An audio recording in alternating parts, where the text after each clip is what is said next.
I'm Jason Morrison, 34 years old, and at 3 a.m., I uncovered a chilling truth. My father had attempted to seize my dying grandfather's entire estate by drugging him. Before I reveal the moment, a hidden video message left my father crumpled on a lawyer's floor. Let me know where you're reading from in the comments. It all began with a phone call, the kind that doesn't just rouse you from sleep. It obliterates your peace, leaving a pit of fear in its wake. My phone's screen glowed an eerie blue in the darkness of my bedroom. 3:17 a.m., the name flashing was Margaret. My pulse raced. Margaret was my grandfather's hospice nurse, a woman of steady calm and quiet strength. A call from her at this hour could only mean one thing. I grabbed the phone. "Margaret. Is he Jason?" she said, her voice taut with a rare urgency that sent chills down my spine. "Your grandfather's asking for you. Was just now. You need to come quickly." The unspoken truth lingered between us. Time was running out. "I'm coming," I said, already out of bed, scrambling for my jeans in the dark.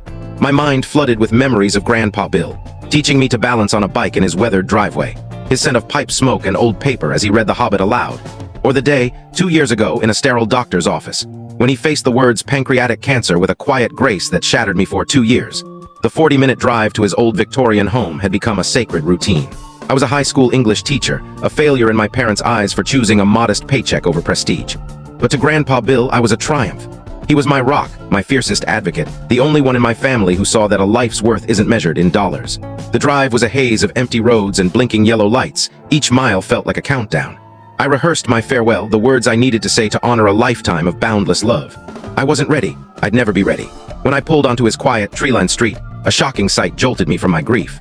There in his driveway, gleaming under the soft porch light, was my father's silver Mercedes. My father, Richard Morrison, CEO of Morrison Real Estate Development, hadn't visited in over a month. Always busy with a big deal in Boston or endless investor meetings, his presence here in the dead of night felt wrong, almost sinister. My key turned in the lock, the sound unnaturally sharp in the silent night. The house felt off. Usually there was a faint hum from the oxygen machine or the murmur of a classic film on TV. Tonight, there was only a heavy, oppressive quiet, colder than the air outside. The door to Grandpa's study, now his bedroom for the past few weeks, was slightly open, casting a thin beam of light into the dark hall. As I approached, it swung wider, and a stranger, an older woman in her 60s with a tense, nervous face, hurried out. She clutched a leather briefcase like it held classified documents and rushed past me, eyes fixed on the floor, avoiding my gaze as she slipped out the front door and vanished. Moments later, my father and his loyal associate, Victor Chambers, stepped out of the study. My father was adjusting his silk tie, his face set in a smug, satisfied smirk, like he'd just sealed a tough deal. Victor, on the other hand, looked pale, his eyes wide and unsteady.